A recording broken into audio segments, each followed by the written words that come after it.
This is the EM Cases EM Quick Hits podcast, where our team of experts and educators bring you clear, concise, and condensed practice-changing knowledge on all those EM topics that you may not be totally comfortable with. Cases, the latest evidence, procedural tips and tricks, pitfalls to avoid, and the key take-home points and references on the EM Cases website. Quick, let's get on with it.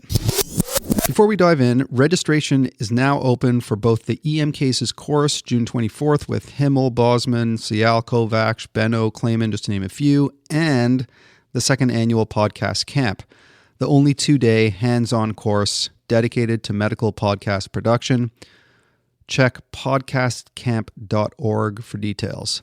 Both have limited tickets, so please act fast. And the quiz vault has been delayed a bit because of some back-end cleaning up we've had to do, but it should be up and running on the EM Cases website by the end of March. All right, on to EM Quick Hits. First on this month's EM Quick Hits is Natalie May, pediatric EM doc from the UK working down under, St. Emlyn's podcaster, on recognition of Kawasaki disease.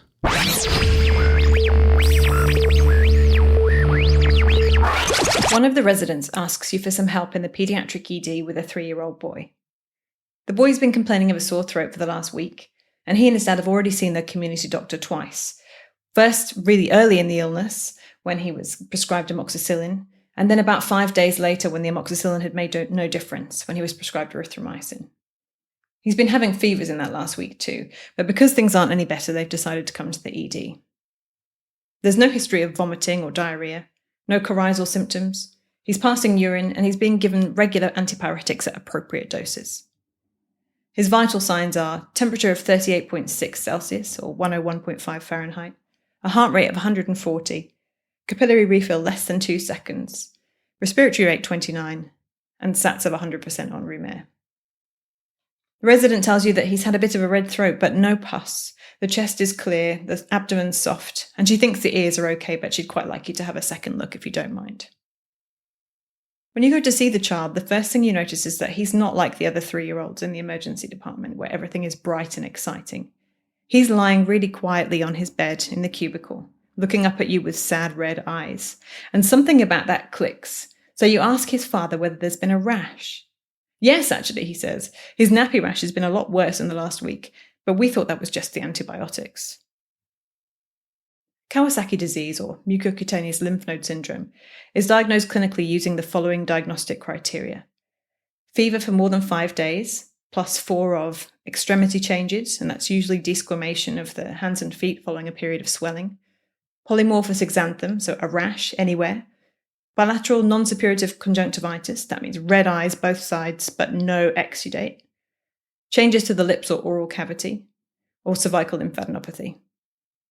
The exact underlying etiology is unclear, but generally it's believed to be an autoimmune vasculitis, possibly triggered by infection in those with genetic predisposition.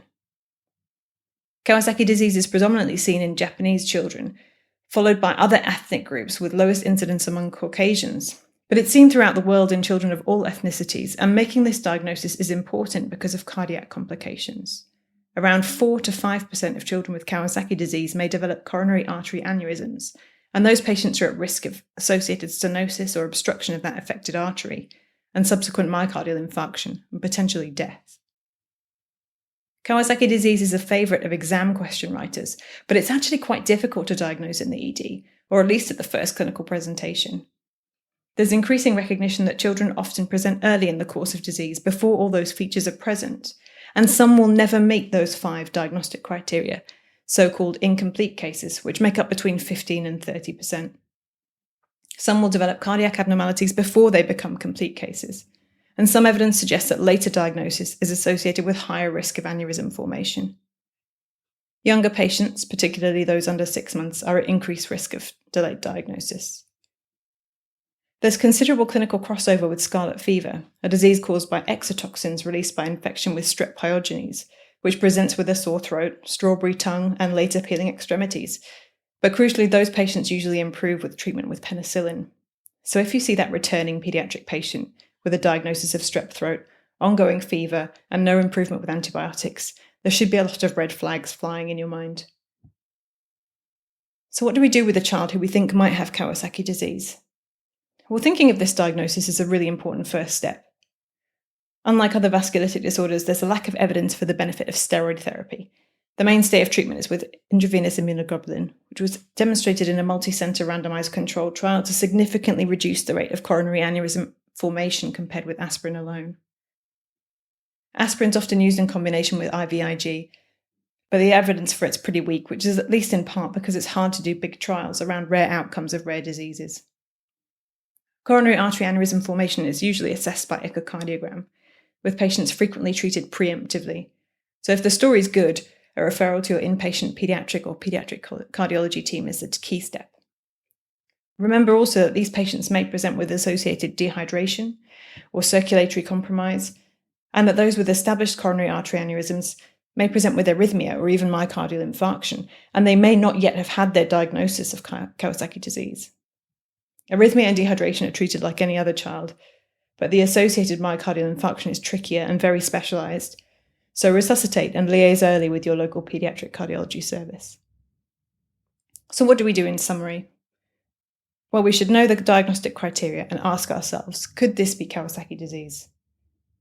And we should consider Kawasaki disease particularly in children representing with fever, or with fever for more than 5 days. And my practice is to specifically document the diagnostic criteria and their presence or absence, especially if I'm discharging those patients. Resuscitate as needed, treating dehydration and arrhythmias and involving pediatric cardiology specialists.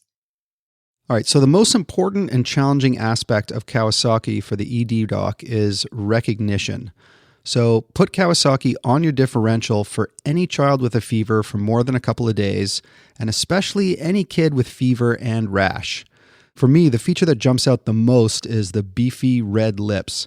Sometimes just one look at the kid with a fever who has beefy red lips and asking the parents if the lips look different to them, that's what clues me into the diagnosis. The desquamation of the hands and the feet are often late features, so they're often missing when you see them in the ED. And another clue is sterile pyuria. Lots of white cells with zero bacteria is not uncommonly seen in Kawasaki disease. Don't forget that there's also incomplete Kawasaki as well, as Natalie mentioned, so you don't have to wait for 5 days of fever to make the diagnosis. And you don't need all 4 typical features to trigger getting some blood work or consulting your pediatric colleagues for consideration of IVIG and ASA and searching for coronary aneurysms with an echo. Next up is my buddy Justin Morgenstern, who's going to dig into the evidence on whether or not we should withhold suturing dog bites or not. A 6-year-old boy was playing a little too rough with a family dog. As a result, he has 4 small lacerations on his cheek that line up really well with Fido's front teeth. Although Dad seems to find the whole situation somewhat humorous, Mom is, understandably, a little bit anxious. Is this going to scar? Is he going to be permanently disfigured? Where's the plastic surgeon? There is a lot of dogma in the management of dog bites. People love talking about antibiotics, but I thought I would tackle the other big issue. Should we suture dog bites closed? I was taught not to. Something about trapping the bacteria in the wound and increasing the chance of infection. Although we never seemed to be worried about the extra bacteria exposure that would come from leaving the wound open. Now, let's bring some evidence to our practice, which is relatively easy because there are only 2 RCTs. The first is by Mameris in the Archives of Emergency Medicine back in 1988, which coincidentally was when I was 6 years old. This study looked at 169 lacerations in 96 patients, all caused by dog bites. The wounds were soaked in chlorhexidine, but irrigation was sort of pathetic, only 50 mils on average. They didn't use antibiotics in any of these patients, and they randomized them to either be sutured or not. And the results? No difference. Infection occurred in 7.6% of the sutured group and 7.8% of the group that was left open. Cosmetic outcomes weren't different either, although the scar was 1 millimeter narrower in the sutured group. The other RCT is by Pashos in Injury 2014. This study had 168 dog bites, and again they were randomized to sutures or nothing. The only exclusions were immunosuppression and complex wounds, so almost everybody screened was actually enrolled. And once again, there was no statistical difference between the groups. Infection occurred in 9.7% of the sutured group and 6.9% of the not sutured group. This time, there was a difference in cosmesis. Blinded surgeons looking at the wound 4 weeks later rated the sutured laceration as being better using a validated score. So that's it. That's all of our evidence. So what do we do with that? Now, obviously, the evidence isn't perfect. The trials are small. The PASHO study might have been underpowered to find a small difference between the groups. Perhaps the number one takeaway is that if you're looking for a research project, this is a great option. Dog bites are common, and so this study should be pretty easy, and we clearly need one large, high-quality study. However, for now, I think the evidence suggests that we should routinely suture dog bites closed after excellent local care, including extensive irrigation. Personally, I would also consider suturing patients with immunosuppression, but only after discussing the risks with them and involving them in that discussion. But as always, you should take this evidence, now that you know it, and apply your own clinical judgment, as well as involving your patients in the decision-making process, because that is what evidence-based medicine is all about. Oh, and if you were wondering, I don't treat with antibiotics either, but that's a whole different topic. So for the run-of-the-mill dog bite, after thorough irrigation, based on the little bit of evidence that's out there, it's reasonable to suture closed dog bites in immunocompetent patients. For a deep dive into the literature on antibiotics, check out Justin's post on First 10 EM. My practice is not to give antibiotics for simple dog bites in immunocompetent patients, unless the bite is into a joint or tendon of the hand, for example, or if it's very difficult to irrigate properly for whatever reason. Next, we've got Swami riffing off a recent New England Journal of Medicine RCT on using BVM during the apneic phase of RSI. Rapid sequence intubation is one of the specialty-defining procedures in emergency medicine. Although the procedure is complex, the major pieces of pure RSI are pre-oxygenation, administration of a sedative agent in close proximity with a paralytic, laryngoscopy, and placement of an ET tube without the provision of any ventilations during the process. The avoidance of bag mask valve or BMV or any positive pressure breaths rests on the belief that those breaths will distend the stomach and lead to regurgitation and aspiration. Because patients presenting to the ED with airway compromise can't be guaranteed to have a fasting state, regurgitation and aspiration are a major concern, so we avoid BMV. However, as always, there's another side to this.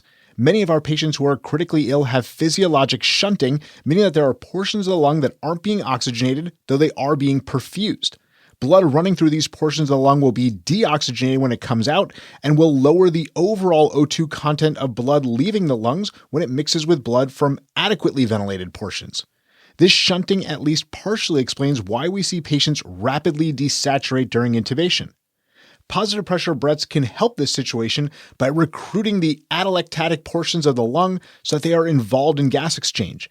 This will decrease shunting and increase the patient's oxygen reserve prior to intubation. One way that we can do this is by pre-oxygenating with non-invasive positive pressure ventilation, and I do see that used from time to time, but it's definitely not moved into standard practice. Despite decades of experience with RSI, we continue to look for better approaches since the procedure still poses serious risk to our patients.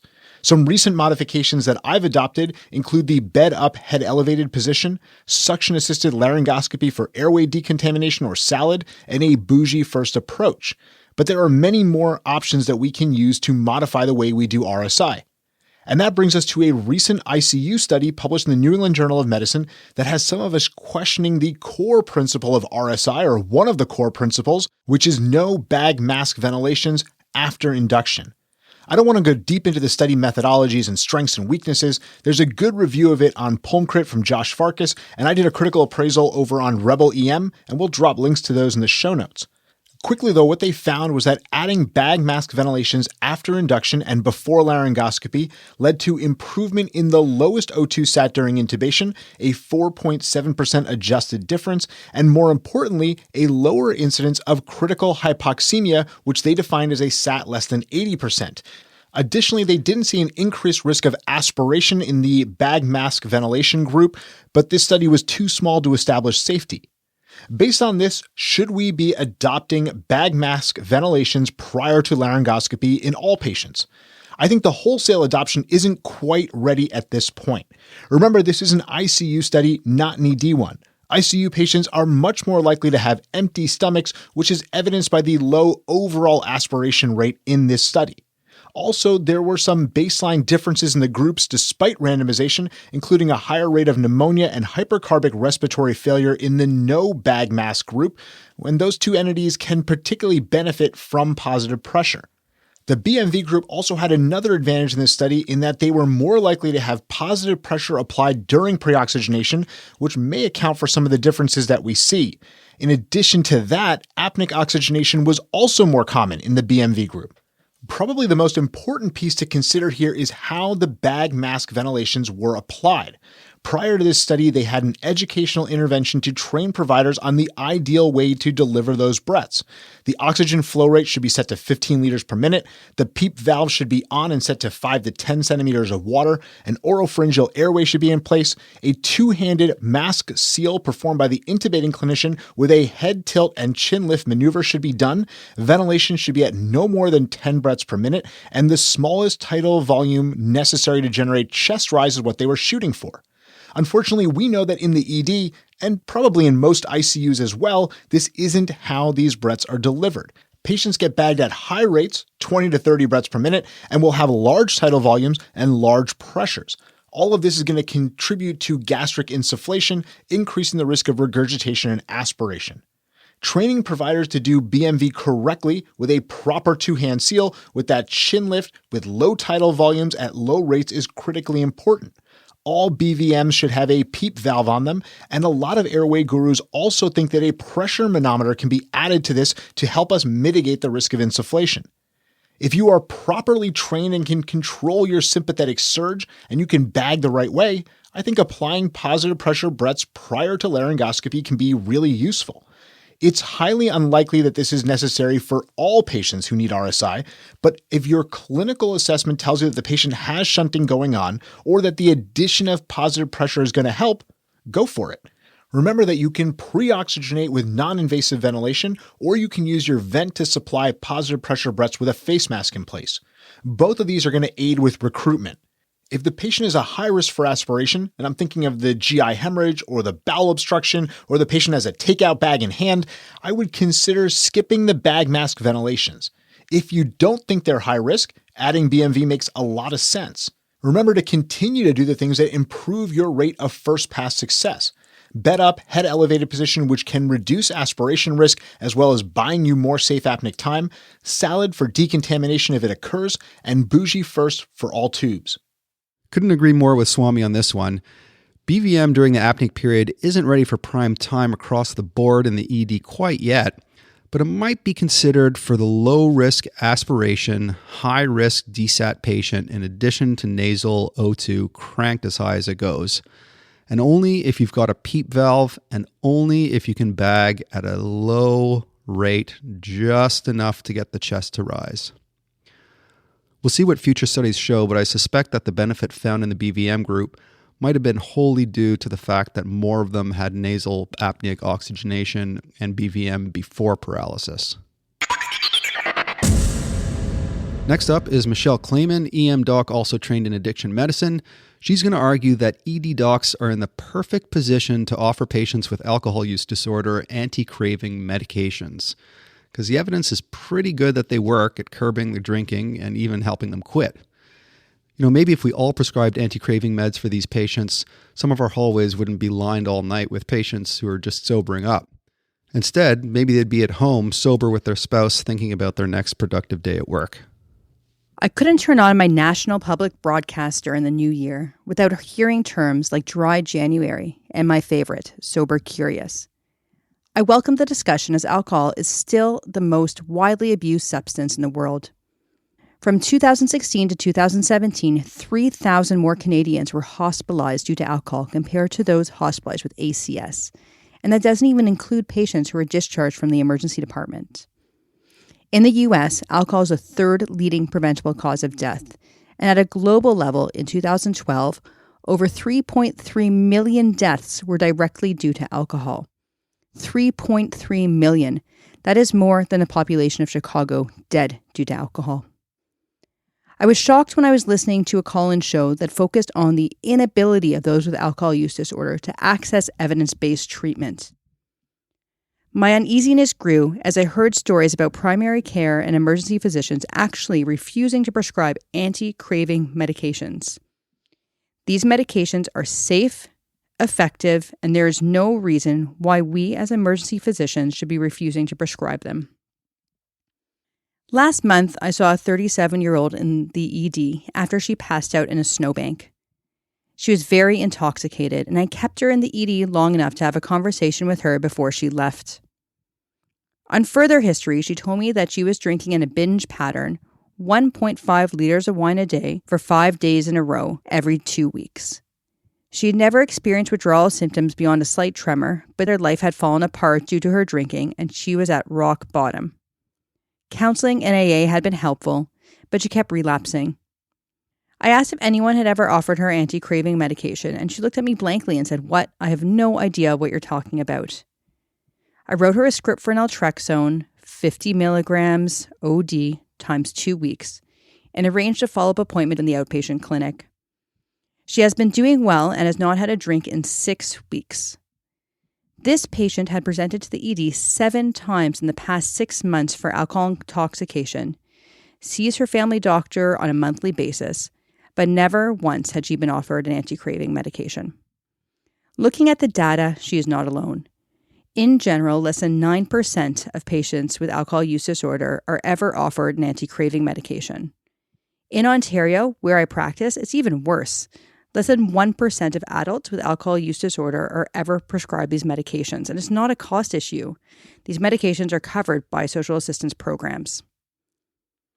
Naltrexone is first-line treatment for alcohol use disorder. The starting dose of naltrexone is 50 milligrams once a day. It has a number needed to treat of only 12 to prevent returning to heavy drinking and 20 to prevent any drinking. To remind you that NNT is fantastic compared to the NNT for ASA in STEMI to prevent mortality, which is 42. The main side effect of naltrexone is GI upset, and it's contraindicated in patients who take opioids as it's an opioid antagonist, or in those whose LFTs are 3 times the upper limits of normal. Naltrexone works on the reward circuits in the brain by blocking the effect of endogenous opioids that are released in anticipation of drinking or when alcohol is consumed. It's not a magic pill, but when combined with psychosocial support, it can be just what someone needs to reach their goal of abstinence or reduction in drinking. Let's say my patient's LFTs were way out of whack. What then? Luckily, we have another option, acamprosate, but compliance is an issue as it is dosed as 666 milligrams TID. Next time you see someone in the ED intoxicated or in withdrawal, try to resist the common order of discharge when awake, alert, and ambulatory. Not only are you going to miss an opportunity for brief intervention and referral to addiction services, but you will also miss the opportunity of starting patients on an anti-craving medication that is safe, effective, and should be barrier-free. Don't forget to arrange follow-up with Addiction Medicine Clinic or ask them to see their primary care provider, as naltrexone should be continued for up to 12 months. You may say this is not in your wheelhouse, that this medication should be prescribed by addiction medicine specialists. I encourage you to re-examine those thoughts and then promptly discard them.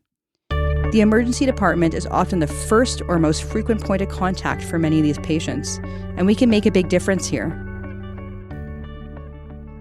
For any alcohol misuse patient you see in the ED, I think it's worth taking a couple of minutes to ask them if they're interested in quitting, and if they're motivated to quit, and you can get them follow-up, go ahead and write up a script for naltrexone 50 milligrams daily for a couple of weeks.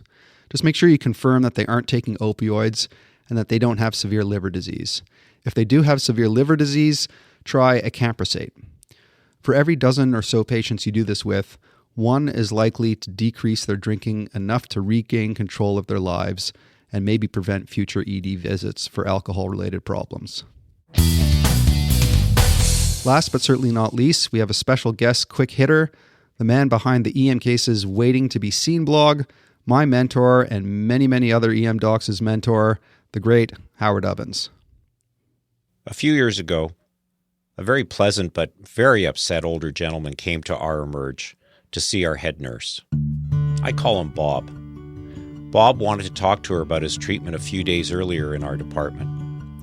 He said he'd been treated with zero respect, restrained for no good reason. His human rights were violated, he said, and he had no idea why we would treat a senior citizen that way. Our head nurse knew almost immediately who he was because the staff had indeed told her about a very upsetting, intoxicated older man who had been out of control the night before and extremely abusive. She was shocked that the gentle person in front of her could possibly be the same person, and she was amazed that he had no idea how he'd behaved. So she told him what the staff had said about his behavior, but she went further. She showed him the security tapes of his interactions with our staff that led to him being restrained. He was mortified. He was embarrassed and in tears. He left quietly, but he came back the next day and he brought a note of apology. That note I'll never forget. It was heartfelt and articulate. And I can tell you a few of the staff who read it did so without getting at least a bit teary. That small event is a dramatic example for all of us, how in the emergency department we often see people at their worst. We could be surprised at who these people are when they're not in crisis. But how do we sometimes react to these encounters in the ED with people like Bob? Well, we've all seen and heard it. Sometimes we evict them from the department. And sadly, sometimes we do that before they've been fully assessed for safety and competence to be discharged. We also sometimes ban them from returning. Turning a person like Bob out into the night before sobering up, or preventing him from returning regardless of the circumstances, to me, that's an abdication of our obligations to our patients. And more importantly, it's a sign that the emergency department has not received adequate support to keep staff and patients safe while continuing to provide care. We all know the many causes of behavioral disturbance we see in our patients: drugs and alcohol, dementia and delirium, psychosis and other psychiatric disturbances, and so often a combination. We know that making a diagnosis and determining competency can be challenging, and it may require multiple investigations. Yet we also feel, rightly so, that we deserve a safe workplace. And we have an obligation to our other patients and families to protect them as well. Saying we will have zero tolerance of abuse and violence, to me that's just a slogan, not a strategy, to manage all of our obligations. Rather than a zero tolerance slogan, we need a thoughtful suite of approaches. This range of approaches includes ED design, properly trained security staff in adequate numbers, clear policies and procedures to safely effect physical and chemical restraint when needed, clear processes for incident reporting and then reviewing those reports, and perhaps most important of all, clear administrative accountability for safety and security in the workplace. I know some of our patients and families can behave badly at times, and that behavior can be voluntary and not related to any illness that would lessen their responsibility for their actions. The risk of acting out may increase when wait times are long or communication is poor. And sadly, the nurses often receive the brunt of this abuse. However, a visible and well-trained security presence can discourage most of this type of behavior and respond rapidly when it does occur. Keep in mind that many of our patients come from marginalized groups. So many of them will have had experiences since childhood with staff and institutions that are either unconcerned with their welfare and needs or too often openly abusive and discriminatory. People in power, especially people in uniforms, rules they can't understand, all of these things can be triggering and evoke a defensive or angry reaction from people with that kind of history. My daughter is a social worker in inner-city Toronto. In her work, she often accompanies clients to the emergency department or is involved in referring them and then following up after their visit. She has shared with me many disappointing instances of her clients encountering hostility and stigma from ED staff that contributed to them escalating their behavior and led to conflict that was avoidable. What if we were really nice to these people in the ED? Would that encourage them to bounce back more frequently? One of my favorite journal articles of all time is now over 20 years old, but it remains just as relevant today to the issue of stigma and how we approach marginalized patients. The study addresses directly and brilliantly a common shibboleth that comes up now and then, that we can't be too nice to these type of patients, heavy ED users, for fear that we will just encourage them and make their visits more frequent. Don Redelmeyer and his colleagues tested this belief in a randomized, blinded fashion. Patients who looked to be homeless were randomly either approached by a trained volunteer or not. The volunteers were encouraged to get to know the patients, engage them in some conversation, and where their circumstances allowed, offer some snacks or other comforts. They tracked the frequency of repeat visits between the control group and the treatment arm, and they called the trial, aptly, a trial of compassionate care. And guess what? Patients who had some positive attention, a bit of TLC, actually made 1/3 less visits over the next month than those that did not. Perhaps one reason patients come back so often is that their needs have not yet been met. I don't want to sound like I'm blaming frontline staff for the conflicts in our EDs. Not at all. We all do need to reflect on our attitudes and biases, but I especially want to challenge my colleagues, ED leadership, to look in the mirror. Are we meeting our obligations to provide a safe environment? Are we setting a good example through our words, our actions, and the priorities we set in making our departments a safe and compassionate place, a sanctuary for our most vulnerable patients?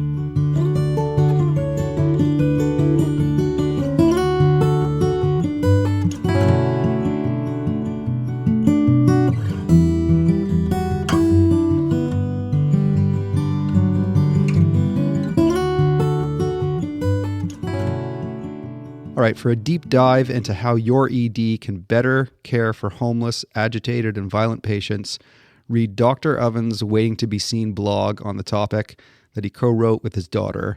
It's pure gold.